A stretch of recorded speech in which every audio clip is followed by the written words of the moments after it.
O Recuncho dos Libros, o programa da Radio Pública Municipal no que imos repasar a actualidade da Biblioteca Pública Municipal Enrique Rivera Rouco. O Recuncho dos Libros, o espazo para a lectura de Radio Eume.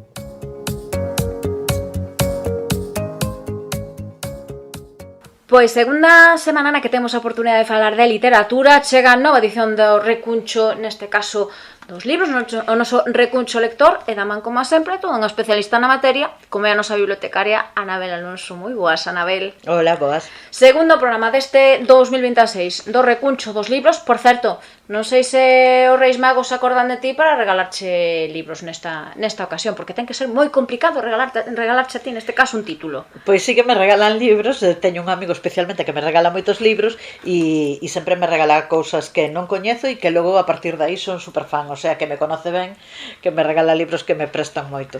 Xa falábamos outro día de que é un regalo, é un agasallo moi recomendable dos libros. Por certo, a min tamén me caeron a final nos Reis, caeu un mes Comer as flores, do que che falaba a pasada semana, e que aínda teño ali en riba da mesiña a ver se comezo esta semana a lelo. Bueno, ímonos xa meter en materia, porque arrancamos semana e arrancamos con novidades e, como sempre, con novidades para os máis pequenos da casa. Que nos presentades para este público? Pois traemos vos dous libros, como sempre, un en galego e outro en castelán.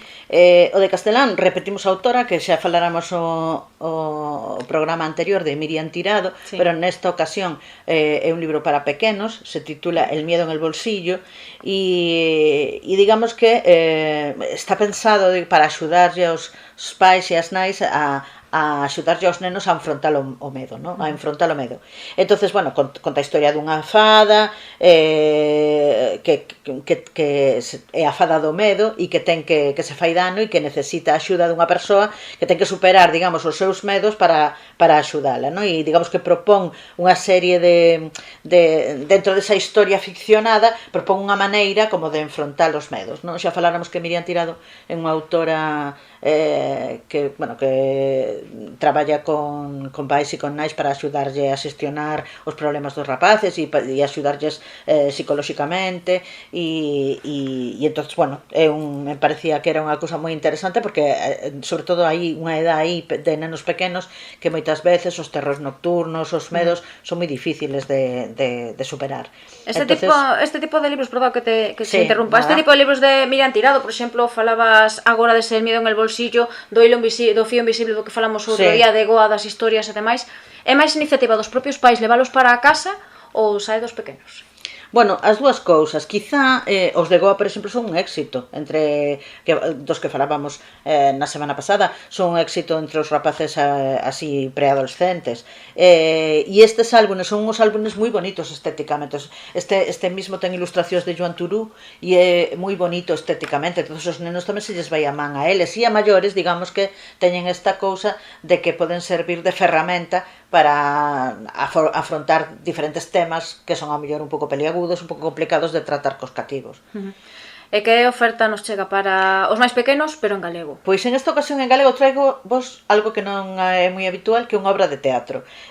O carteiro de Ximaraos, de Carlos Labraña, que foi Premio Manuel María de Literatura Dramática Infantil. Me parecía interesante porque non é algo que se preste moito ao mellor o teatro escrito, non? A xente non é moi lectora de teatro e me parecía, bueno, que aparte de que ten, digamos que o refrendo do premio, que podía ser unha cousa interesante para rapaces como para rapaces e rapazas de máis de 9.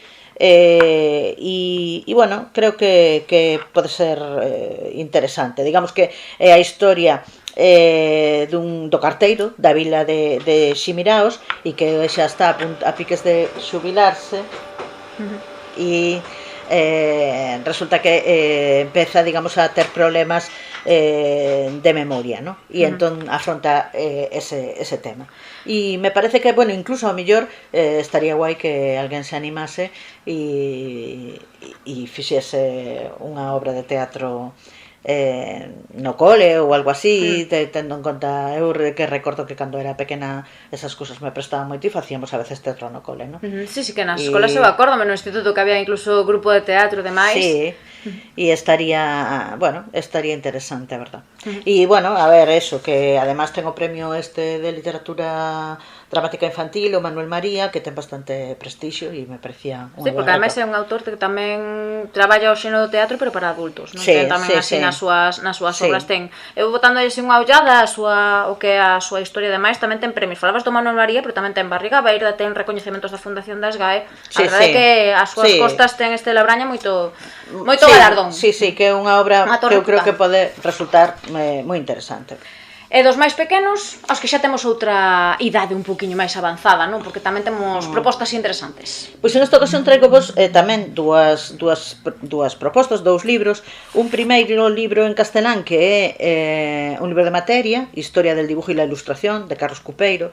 Carlos Cupeiro é un licenciado en Belas Artes e tamén el mismo é dibuixante e ilustrador, e digamos que fai un percorrido pola historia do debuxo e da ilustración, que en certa medida é un pouco como o irmão pequeno da pintura, non se lle presta tanta atención como ao mellor a pintura, e digamos que el é como fai este percorrido como para reivindicar, digamos, aos grandes debuxantes da historia, pois desde Doré, no? esas ilustracións que todos coñecemos, no? Desde eses estampados de Doré hasta o cómic ou os debuxantes de xornais, fai aí un percorrido por todo ese bagaxe do debuxo, e me parecía, que pode ser resultar interesante porque aquí hai bastante xente aficionada ao cómic e ao mellor lle interesaba achegarse, digamos, a esta historia do debuxo e da ilustración. Parece unha proposta tamén, como dicías ti, moi interesante e moi novidosa, porque sempre falamos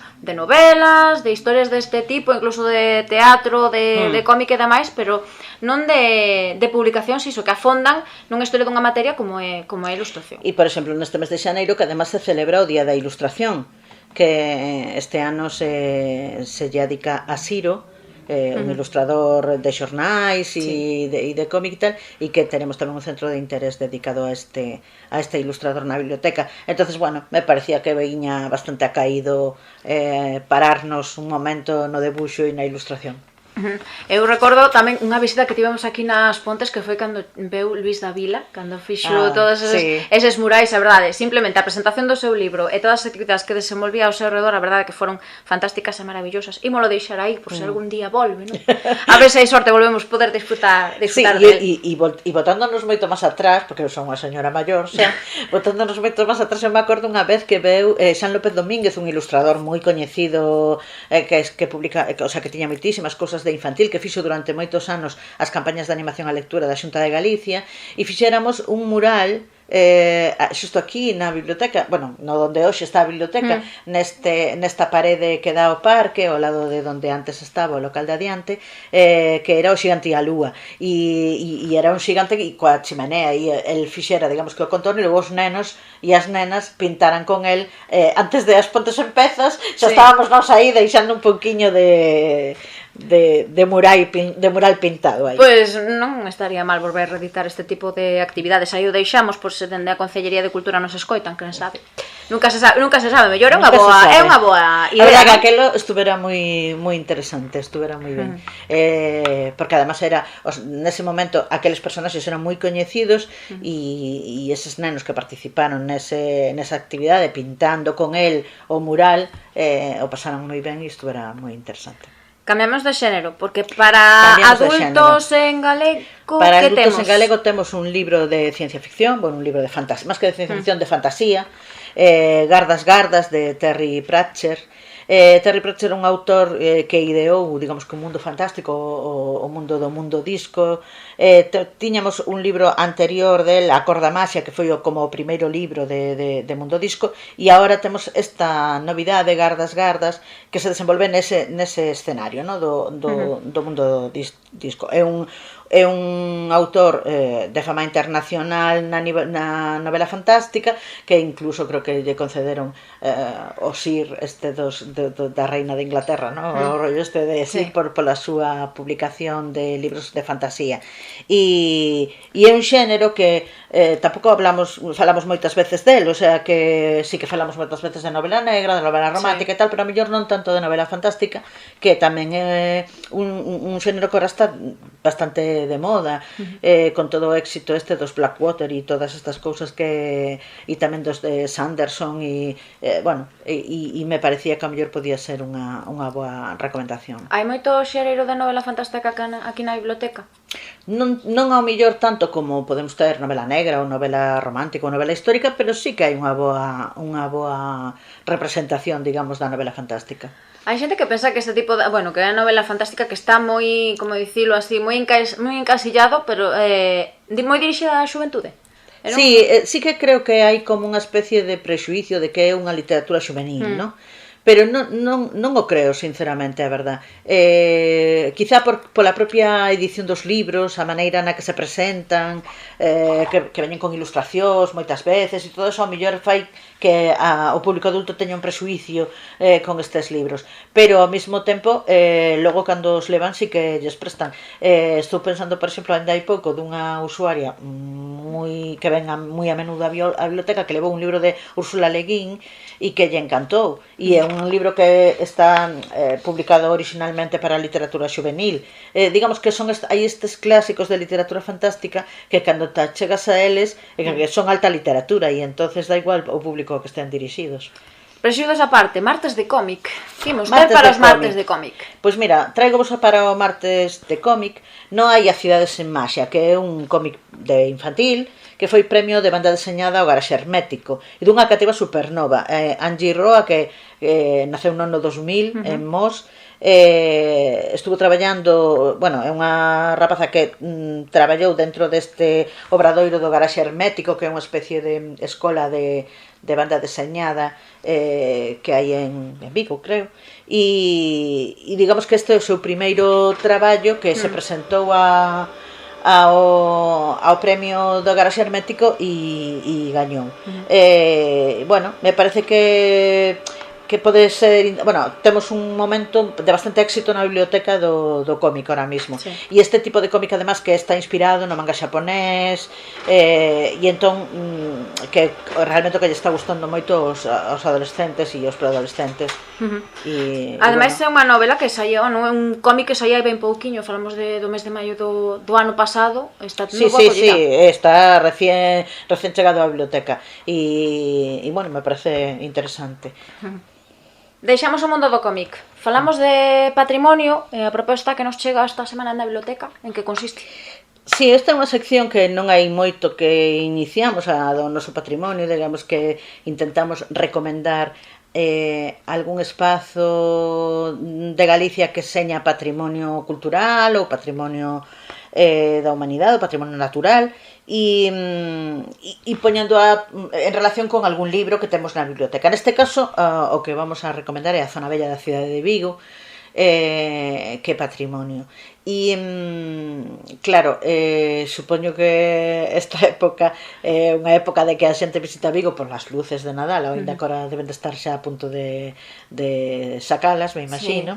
Pero outra maneira de achegarse, digamos, a Vigo é desde o punto de vista do turismo cultural e de visitar o seu centro histórico. Temos dous libros, un libro que se chama Vigo 100 anos de historia urbana, de Xosé Souto González, e Vigo nas historias, centro histórico, de Basilio Cegarra, que poderían ser como unha especie de guía ou de primeira aproximación se un ten pensado ir a Vigo e lle apetece achegarse, digamos, a esa zona. E disfrutar da cidade, a máis iso, de tanta lucerío de Nadal e descubrir algo máis que non sean as luces, claro. Do casco vello de Vigo, que estaba nunha antigua, estaba dentro da muralla medieval, e pode ver o castelo de San Sebastián, ou a fortificación do Castro, ou a catedral de Santa María, E, bueno, hai cousas interesantes ao Museo de Arte Contemporánea, que seguro que é unha visita tamén interesante, ou a Casa das Artes, ou a Casa Galega da Cultura.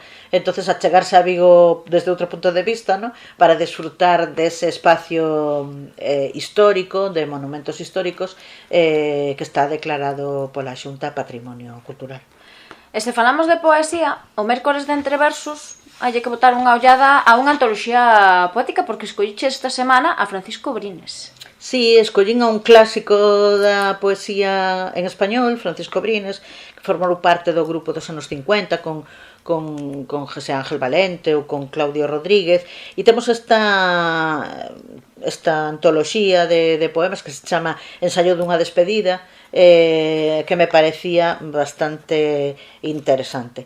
É unha das figuras imprescindibles da poesía española do século XX, e tamén non é que seña unha cousa que prestamos moito os poemas, non? Pero a través deste entreverso sempre queremos achegar un pouco estas posibilidades de ler poesía aos usuarios e ás usuarias, porque nos parece que moitas veces tamén hai certos prexuicios cos clásicos, non? E hai que animarse. Xa falábamos a pasada semana con respecto ao reto lector, que nos permite aos que non somos moi fans de certos xéneros, non, achegarnos e descubrir cousas que a mellor non levaríamos de non ser por ese reto lector, que por certo, xa falaremos despois, porque supoño que xa estás traballando en nova edición. Sí, non? xa arrancamos a nova edición, xa tedes os libros das primeiras categorías do reto, neste caso para adultos, son libros que foron aclamados pola crítica nos últimos anos, e bueno, no caso de infantil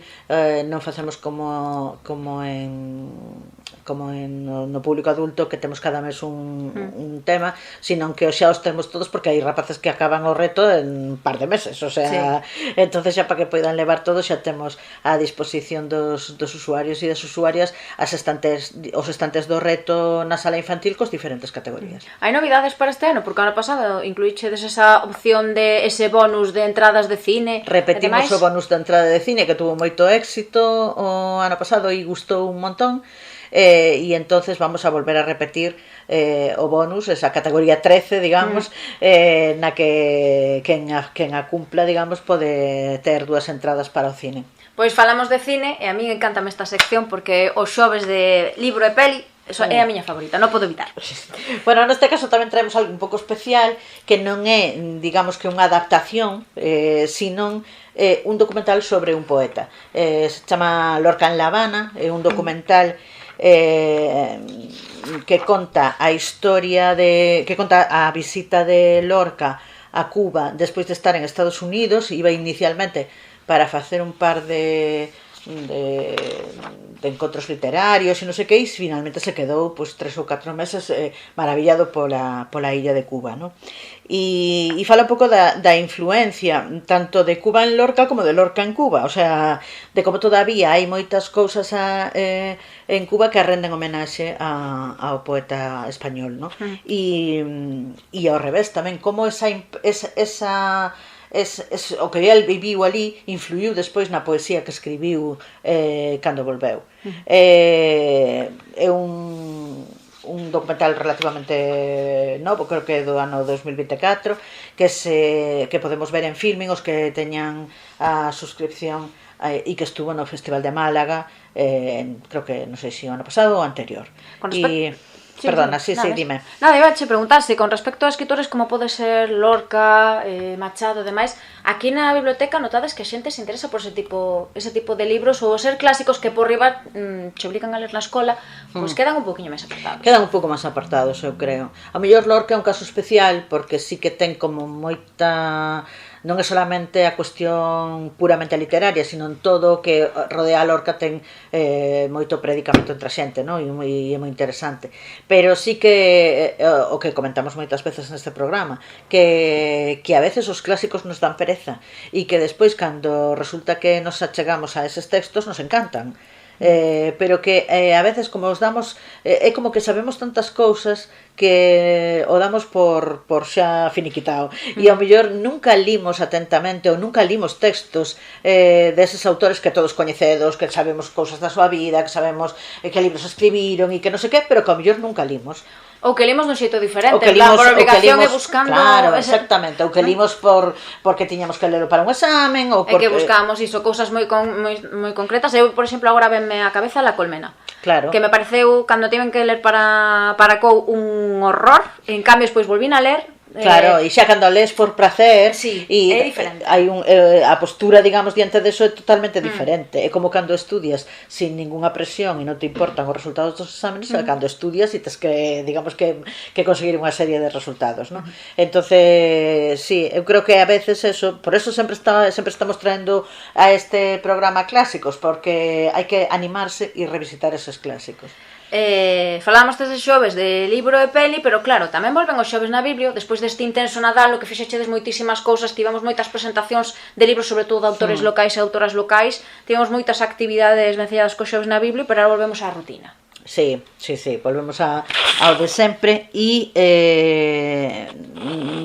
contovos que temos este día en Xoves na Biblio Hotel Paraíso.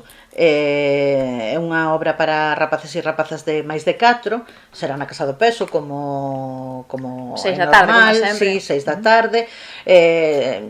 Ahora normalmente compaxinamos, a veces polo medio metemos algún obradoiro e eso sí que son aquí na biblioteca, pero normalmente os facemos, o sea, o resto sí que o facemos na casa do Peso. É un espectáculo da compañía Galeatro e bueno, animos vos a que veñades a disfrutar desta actividade. Toca volver á normalidade, á rutina, toca volver ese xoves na Biblia, esas actividades. Máis rutina, porque o venres, neste caso, o venres falamos desa autora do mes de xaneiro, xa falábamos a pasada semana, Luz Pozo Garza, e pouquiño a pouco nestes programas, neste mes de xaneiro, vamos ir debullando, non só os seus títulos clásicos, como ese Códice Calistino, senón tamén outro tipo de... Pois traigos unha cousa, bueno, a mí me parece interesante, que a Xunta de Galicia na Cidade da Cultura no ano 2022 fixo unha exposición que se chama Exposición Constelación Luz. A exposición se chama Constelación Luz polo nome de Luz Pozo Garza, que era o centenario da autora, non? E esa exposición está colgada na web e se pode visitar, podes visitarla virtualmente e ademais cada panel o podes abrir e ver as cousas que estaban expostas, e me parece como moi interesante. Alguén que estea interesado nesta autora pode botarlle un ollo. Si pon en Google Constelación Luz ou si pon Exposición Luz Pozo Garza 2022 ou algo así, atopará o espacio que da Xunta de Galicia onde está colgada esa exposición e poderá aprender algunhas cousas máis sobre Luz Pozo Garza. Hai primeiras edicións, hai notas de Luz, debuxos, cuadros, hai moito material e é unha forma diferente de achegarse a coñecer a obra desta autora. E a recomendación local para esta semana, de onde nos chega? E a recomendación local para esta semana é un libro que seguramente ao mellor moitos xa coñecen, que se chama Riqueza Restaurada. É un libro que fixeron Francisco Aréchaga e Toribio Ferrero, Aníbal Gil, José Menéndez, e que conta un pouco, é moi interesante porque fala un pouco da historia da mina, o sea, desde as primeiras excavacións, a historia da Calvo Sotelo hasta ahora, e despois o grosso do libro conta como se foi facendo toda a explotación e como se foi recuperando ao mesmo tempo que se traballaba na explotación toda a zona da escombrera, ¿no? Como se foi plantando, como se fixeron as cousas, e resulta moi interesante. Trae unhas fotografías estupendas e podes ir vendo todo o proceso de como foi o antes e o despois, e bueno, resulta moi interesante. É un espacio que, a pesar de que o temos aí, non tanta xente coñece, o sea, porque sigue sendo un espacio privado e non todos podemos acceder a a pasear por aí, non? E é unha zona moi fermosa, o sea, ten unhas lagoas moi chulas, ten un montón de fauna e de flora interesante, e xunto con outro libro que temos que se chama Los habitantes de la Escombrera, que fai como unha especie de catálogo de animais e de plantas que hai ali, é unha ferramenta estupenda para coñecer ese espacio. Quen sabe, se calquer día podemos ter a oportunidade de irnos de excursión por ali e descubrilo en vivo e en directo, non? Sí, sí. Estades moi atarefados estes días, porque falábamos antes de que neste Nadal tivechedes moitísimas presentacións literarias de moito autor local, pero claro, tamén estes días vades ter visita, neste caso, dun escritor que nos chega de Ferrol, non? Pois sí, vamos a ter unha presentación este venres de Alberto Serantes, de un libro que se titula A faba e nós. Moi interesante porque digamos que conta a relación entre a tradición agrícola galega e a identidade colectiva a través da faba, ¿no? Dese alimento tan común e que a mí, por exemplo, me chifla, e que ademais estaba tan presente no alimento por excelencia galego, que é o caldo, ¿no? E sobre todo se centra na Mariña e na zona de Lourenzá, ¿no? Pola importancia que a faba ten, ese produto ten ali en Lourenzá. E nada, animamos a que veñades á biblioteca a que nos conte Alberto pois todos os intríngulis, digamos, deste produto agrícola tan usual ao mesmo tempo, tan coñecido, non? Sí, ademais é unha historia que eu polo que lín así en algún artigo que parte dunha historia real, incluso, non? É unha novela así curtiña e tal, pero que o punto de partida é unha experiencia real. Pois animarse. Que se presentaba aí ben pouquiño tamén o pasado mes de novembro, pois agora está ben isto de que saian novos libros ao mercado, que en pouquiños días podemos ter aquí nas Pontes esta oportunidade, non, de descubrir os seus autores e autoras e poderlles preguntar a que voz. Claro, animamos ao público a que veña, porque non suelen ser unhas actividades de moita xente, pero sí que me parecen que falar cos autores, preguntarlle aos autores, que os autores nos conten de onde nacen os libros, por que se lles ocurriron esas historias, por que as escribiron así, non de outra forma, como foi o proceso de creación, é moi interesante. Bueno, isto é tamén unha práctica que vosotros realizades moito nos clubes de lectura, tanto no de novela negra como no tradicional, non? Sí, é algo que nos gusta, cando temos a oportunidade e a sorte de que algún autor veña á reunión, sempre a reunión é moito máis interesante, porque o autor ou a autora nos contan pois todo eso, todo ese proceso que é super creativo e super engaiolante, non? E normalmente a xente se vai da reunión con unha impresión sobre a novela ou sobre o libro que estemos lendo moito máis interesante que a que traía inicialmente, ¿no? Entonces os encontros cos autores a verdade que sempre funcionan moi ben. Pois hoxe imos despedir este recuncho dos libros pois falando dunha xornada que se celebraba onte mesmo, o día do usuario das bibliotecas, porque aquí usuarios na biblioteca municipal temos moitos e hai xente que lee moito tamén, non? E que merecen, bueno, pois por menos un pequeno recoñecemento. Pois sí, aproveitamos o día do usuario e da usuaria para recoñecer, digamos, a eses usuarios que foron os que máis libros levaron en préstamo no pasado 2025. Neste caso, no público infantil foi Lola Rubio, que levou casi 150 libros, e no caso do público adulto, pois Antonio Centán, que tamén anduvo cerca da centena. Entón vamos a entregarlles un pequeno agasallo para celebrar, digamos, o Día dos Usuarios da Biblioteca. Pois aí rematamos con ese premio a Antonio e a Lola, merecidísimo, porque quen tivera tempo para ler 100 libros, eso sería unha pasada, sería unha gozada. E non se che parece, Anabel, despedímonos ata outra vendeira semana, con máis novidades, con máis recomendacións e seguro que con máis sorpresas. Gracias, Anabel. Gracias a vos.